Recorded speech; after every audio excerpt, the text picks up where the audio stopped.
This is going to be very long. Sorry about that. My parents were high school sweethearts. They started dating when they were both 16.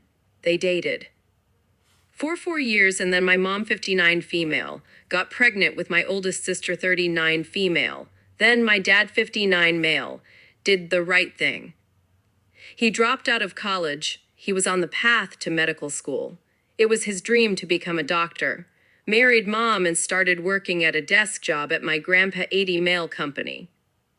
My parents later had 3 other kids, my older sisters, 35 female, 33 female, and me, 30 female.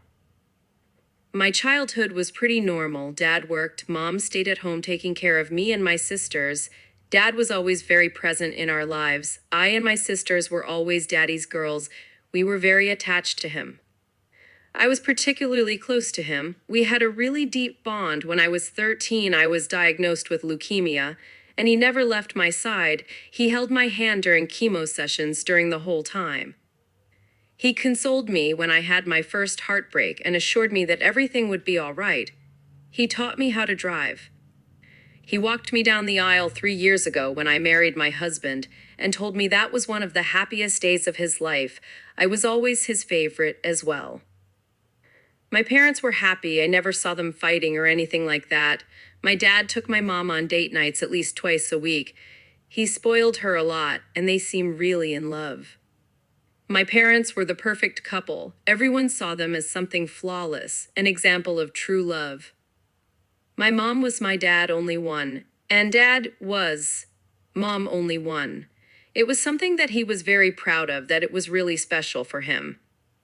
I felt really bad when I lost my virginity to my ex-boyfriend and realized that I couldn't ever have the same thing as my parents. My dad's mom died during birth, and Grandpa raised him as a single parent. He never remarried or dated anyone after her death, as far as I know. Grandpa refused to talk about Grandma. It was very painful for him.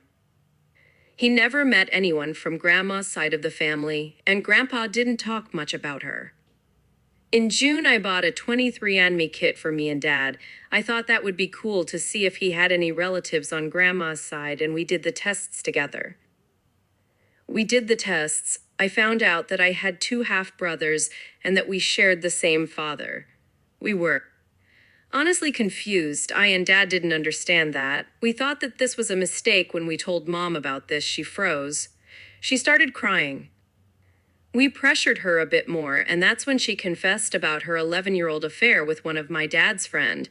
He was our neighbor at a certain point of our lives, and he was in the same class as Dad and Mom. I remember seeing him around when I was a kid. He was a close friend of the family. Dad was in denial. He thought that it was a mistake. I and my sisters ended up doing the test at a hospital.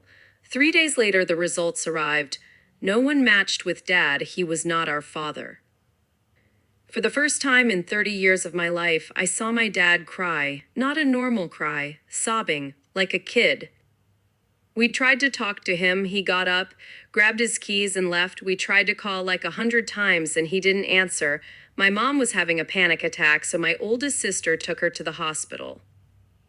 We didn't hear from Dad for 3 whole days. We searched for him everywhere. Eventually, my grandpa found him at the family fishing cabin. He had self-deleted. He didn't leave any notes or anything like that. In 9 days, I discovered that my mom had an 11-year affair, that my dad wasn't my biological father, and that he self-deleted. It broke me. His funeral was another mess. My dad's side of the family got into a fight with my mom's side of the family. My grandpa and uncles ended up kicking my mom out of the funeral. It was a disaster. First time I saw my grandpa crying as well. It was something I wish I hadn't seen it. He entered a really deep depression after that. He barely speaks anymore. After the funeral, neither I or my sisters could look at Mom anymore. We just couldn't. I can look my sisters in the eye as well, and I blame myself every day for suggesting that stupid test. Thanksgiving this year was the first time we didn't celebrate as a family in 33 years. I can't look at my mother anymore. She spends her days staring at a wall.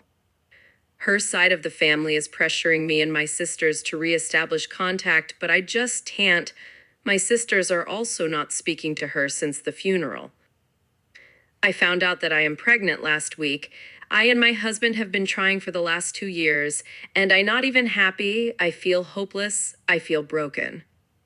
Sometimes I start to think about Dad, and my heart looks like it is going to explode. I miss him so much. Has anyone been in a similar situation? How do I survive this guilt?